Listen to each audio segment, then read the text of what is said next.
ओम नमः शिवाय। मौन स्नान दान आस्था का यह पर्व मौनी अमावस्या पर्व सुख लाए। साथ ही भगवान गौरी शंकर के आशीर्वाद से आपके जीवन में हमेशा सुख शांति बने रहे। मौनी अमावस्या पर आप सभी श्रोतागणों को हार्दिक शुभकामनाएं। आज मौनी अमावस्या की कथा के साथ साथ भागवत कथा का 7वां अध्याय श्रवण करने से पितरों को मुक्ति भी मिलती है और आज के दिन इस पाठ को करने से विशेष रूप से भगवान विष्णु की भी कृपा प्राप्त होती है।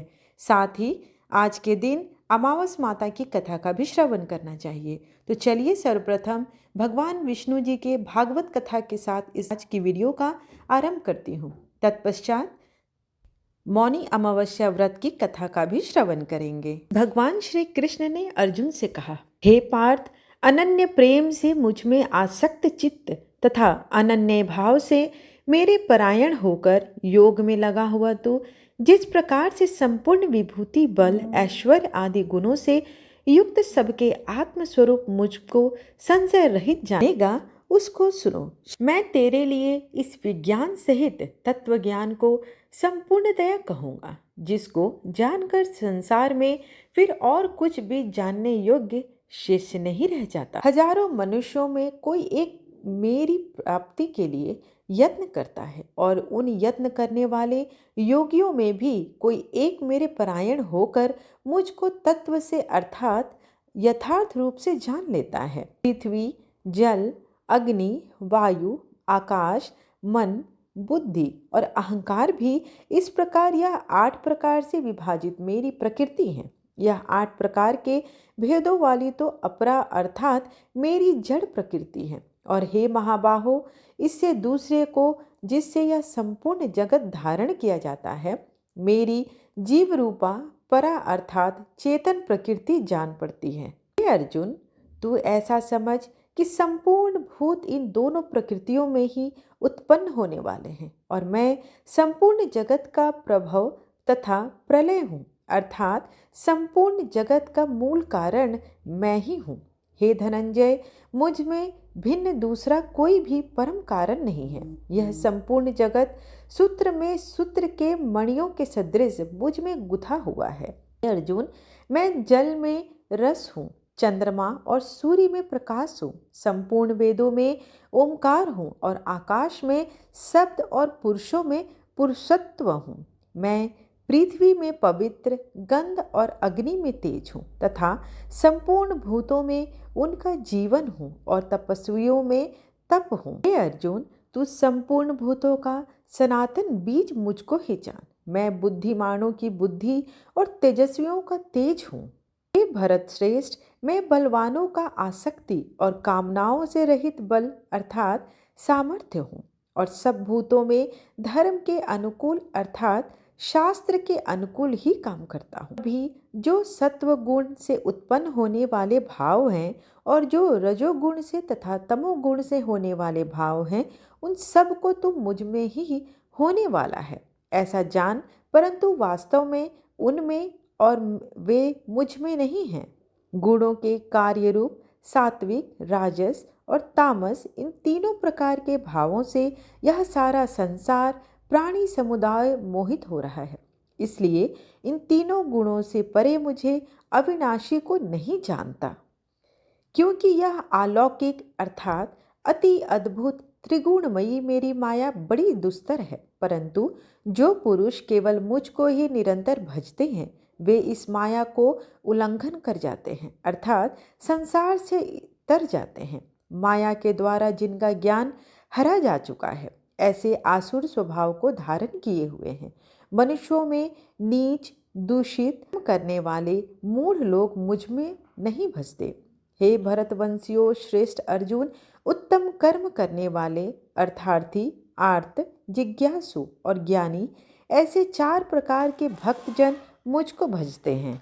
उनमें नित्य मुझ में एक ही भाव से स्थित अनन्य प्रेम भक्ति वाला ज्ञानी भक्त अति उत्तम है, क्योंकि मुझको तत्व से जानने वाले ज्ञानी को मैं अत्यंत प्रिय हूँ और वह ज्ञानी मुझे अत्यंत प्रिय है। ये सभी उदार हैं, परंतु ज्ञानी तो साक्षात मेरा स्वरूप ही है, ऐसा मेरा मत है, क्योंकि वह मदमगत मन बुद्धि वाला ज्ञानी भक्त अति उत्तम गति स्वरूप मुझ में ही अच्छी प्रकार स्थित है। बहुत जन्मों के अंत के जन्म में तत्व ज्ञान को प्राप्त पुरुष सब कुछ वासुदेव ही हैं। इस प्रकार मुझको भजता है वह महात्मा अत्यंत दुर्लभ है। उन भोगों को कामना द्वारा जिनका ज्ञान हरा जा चुका है, वे लोग अपने स्वभाव से प्रेरित होकर उस नियम को धारण करके अन्य देवताओं को भजते हैं, अर्थात उनकी पूजा करते हैं। जो सकाम भक्त जिस जिस देवता के स्वरूप को श्रद्धा से पूजना चाहते हैं, उस भक्त की श्रद्धा को मैं उसी देवता के प्रति स्थिर करता हूँ। वह पुरुष उस श्रद्धा से युक्त होकर उस देवता का पूजन करता है और उस देवता से मेरे द्वारा ही विधान किए हुए उन इच्छित भोगों को निस्संदेह प्राप्त करता है। परंतु उन अल्प बुद्धि वालों का वह फल नाशवान है तथा वे देवताओं को पूजने वाले देवताओं को प्राप्त होते हैं और मेरे भक्त चाहे जैसे ही भजें, अंत में वे मुझको ही प्राप्त होते हैं। बुद्धिहीन पुरुष मेरे अनुतम अविनाशी परम भाव को न जानते हुए मन इंद्रियों से परे मुझ सच्चिदानंदन परमात्मा को मनुष्य की भांति जन्म कर व्यक्ति भाव को प्राप्त हुआ मानते हैं। अपनी योग माया से छिपा हुआ मैं सबके प्रत्यक्ष नहीं होता, इसलिए यह अज्ञानी जन समुदाय मुझ जन्म रहित अविनाशी परमेश्वर को नहीं जानता, अर्थात मुझको जन्मने मरने वाला समझता है। हे अर्जुन, पूर्व में व्यतीत हुए और वर्तमान में स्थित तथा आगे होने वाले सब भूतों को मैं पहले से जानता हूँ, परंतु मुझको कोई भी श्रद्धा भक्ति रहित पुरुष नहीं जानता। हे भरतवंशी अर्जुन, संसार में इच्छा और द्वेष से उत्पन्न सुख दुखादि द्वंद्व रूप मोह से संपूर्ण प्राणी अत्यंत अज्ञता को प्राप्त हो रहे हैं, परंतु निष्काम भाव से श्रेष्ठ कर्मों का आचरण करने वाले जिन पुरुषों का पाप नष्ट हो गया है, वे राग द्वेष जनित द्वंद्व रूप मोह से मुक्त दृढ़ निश्चयी भक्त मुझको सब प्रकार से भजते हैं। जो मेरे शरण होकर जरा और मरण से छूटने के लिए यत्न करते हैं, वे पुरुष उस ब्रह्म को, संपूर्ण अध्यात्म को, संपूर्ण कर्म को जानते हैं। जो पुरुष अधिभूत और अधिदेव के सहित तथा अधियज्ञ के सहित मुझे अंतकाल में भी जानते हैं, वे युक्त चित्त वाले पुरुष मुझे जानते हैं, अर्थात मुझी में को प्राप्त हो जाते हैं। इस प्रकार से भागवत कथा का 7वां अध्याय यहीं पर समाप्त हुआ। आइए अब हम लोग मौनी अमावस्या व्रत कथा का श्रवण करते हैं। एक गरीब ब्राह्मण का परिवार था। उस परिवार में पति पत्नी एवं उसकी एक पुत्री भी थी। उनकी पुत्री समय के गुजरने के साथ साथ धीरे धीरे बड़ी होने लगी। उस पुत्री में बढ़ती उम्र के साथ सभी सद्गुणों से वो विकास हो रही थी। वह कन्या सुंदर, संस्कारवान और गुणवान भी थी, परंतु गरीब होने के कारण उसका विवाह नहीं हो पा रहा था। एक दिन उस ब्राह्मण के घर एक साधु महाराज पधारे। साधु उस कन्या के सेवा भाव से अत्यधिक प्रसन्न हुए। कन्या को लंबी आयु का आशीर्वाद देते हुए कहा, साधु ने कहा कि इस कन्या के हाथ में विवाह की तो योग्य रेखा ही नहीं है। तब ब्राह्मण दंपति ने साधु से इसका उपाय पूछा। कन्या क्या करे कि उसके हाथ में विवाह योग बन जाए। साधु महाराज ने कुछ देर विचार करने के पश्चात अपनी अंतर्दृष्टि में ध्यान करके बताया कि कुछ ही दूरी पर एक गांव में सोना नाम की एक धोबिन महिला है। अपने बेटे और बहू के साथ रहती है, जो बहुत ही आचार विचार एवं संस्कार संपन्न तथा पति परायण है। यदि यह सुकन्या उस धोबिन की सेवा करे और वह महिला इसकी शादी में अपने मांग का सिंदूर लगा दे, तो इसके बाद इस कन्या का विवाह हो जाएगा, तो इस कन्या का वैधव योग भी मिट सकता है। साधु ने यह भी बताया कि वह महिला कहीं बाहर आती जाती नहीं। यह बात सुनकर ब्राह्मणी ने अपनी बेटी से धोबिन की सेवा करने का प्रस्ताव रखा। अगले दिन से ही कन्या प्रातःकाल ही उठकर सोना धोबिन के घर जाकर साफ सफाई एवं अन्य सारे कार्य करके घर वापस आ जाती थी। एक दिन सोना धोबिन ने अपनी बहू से पूछा कि तुम तो सुबह ही उठकर सारे काम कर लेती हो, मुझे पता भी नहीं चलता। बहू ने कहा, माँ जी, मैंने तो सोचा कि आप ही सुबह उठकर सारे काम खुद ही खत्म कर लेती हैं, मैं तो देर से उठती हूँ। यह सब जानकर दोनों सास बहू विस्मय में पड़ गए और उन्होंने निगरानी करने की सोची।